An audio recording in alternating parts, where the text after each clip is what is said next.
যে ছোট্ট মেয়েটি তার বাবা মার ঘর আলো করে জন্ম নিয়েছিল, বাবা মা তাকে পেয়ে অনেক স্বপ্নের জাল বুনে, সেও অনেক স্বপ্ন দেখে। চোখে রঙিন স্বপ্ন নিয়ে জীবনের ধাপে ধাপে এগিয়ে চলে সাফল্যের পথে। সে নিজেকে মানুষের সেবায় উৎসর্গ করতে চায়, তাই তো ডাক্তারি পড়ার সিদ্ধান্ত নেয়।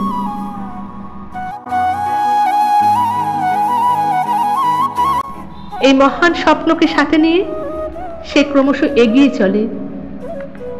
তার সেই স্বপ্নকে পূরণ করতে পিজিটি নিয়ে জয়েন করে কলকাতা আর.জি. কর হসপিটালে। তার স্বপ্ন পূরণের শেষ ধাপে পৌঁছায়, কিন্তু তার স্বপ্ন পূরণ আর হলো না। হঠাৎই নেমে এলো তার জীবনে অমাবস্যার ঘোর অন্ধকার। চুরমার হয়ে গেল তার সব স্বপ্ন।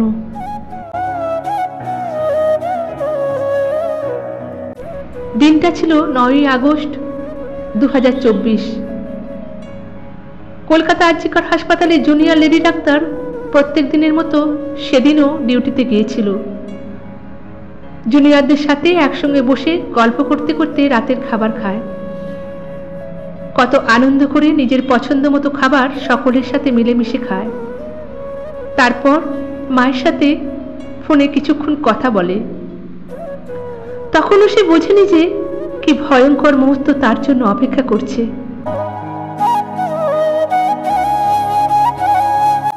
দীর্ঘ সময় ডিউটি সেরে রাত 2টোর পর হাসপাতালের সেমিনার রুমে রেস্ট নিতে চলে যায়।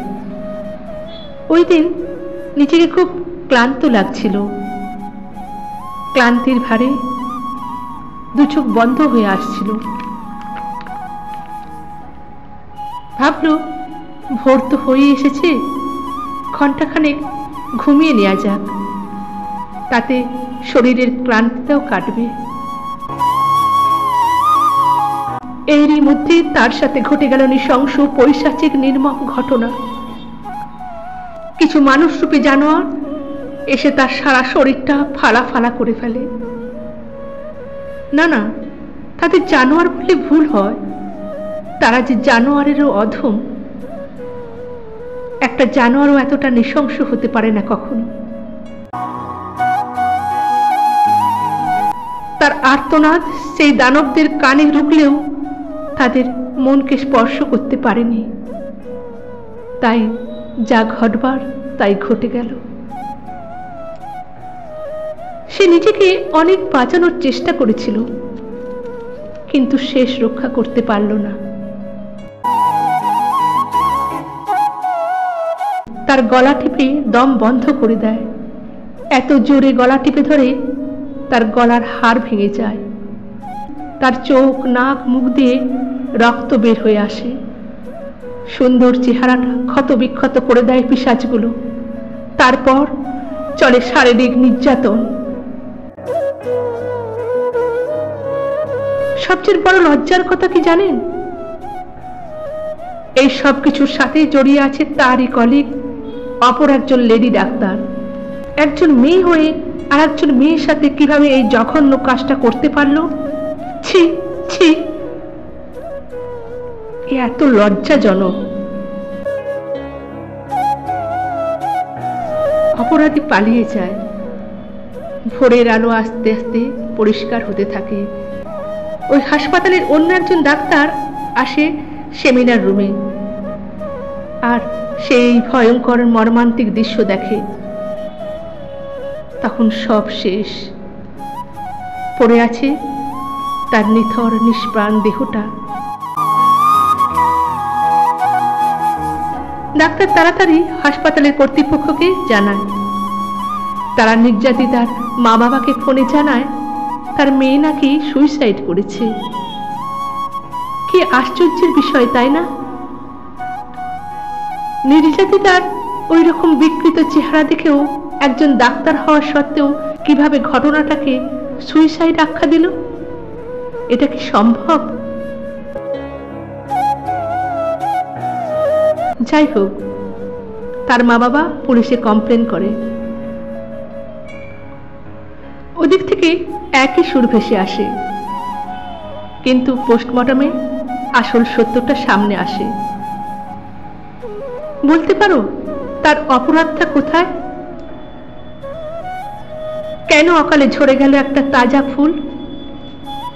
শেষ হয়ে গেল তার সম্মান, শেষ হয়ে গেল তার লজ্জা।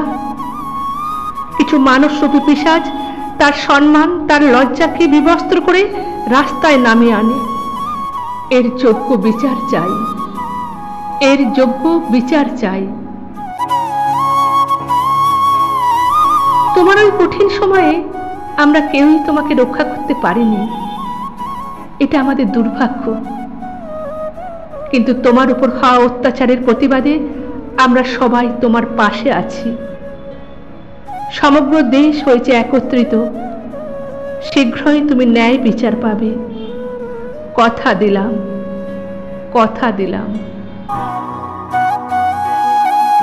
যতই প্রভাবশালী বৃত্তশালীদের তৈরি প্রাচীরের আড়ালে বসে অপরাধে আয়েশ করুক, কতদিন করবে, কতদিন করবে?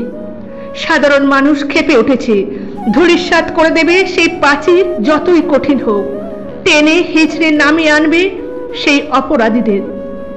সেদিনই হবে শান্ত, সেদিনই হবে শান্ত। কে বা কারা, কেন এমন নৃশংস কাজ করলো? বিচার চাই আরজি কর, বিচার চাই। ভিডিওটা অনেক অনেক শেয়ার করুন, পৌঁছে যাক দেশের প্রতিটি কোণে কোণে। গর্জে উঠুক অন্যায়ের বিরুদ্ধে সবাই। We want justice, we want justice.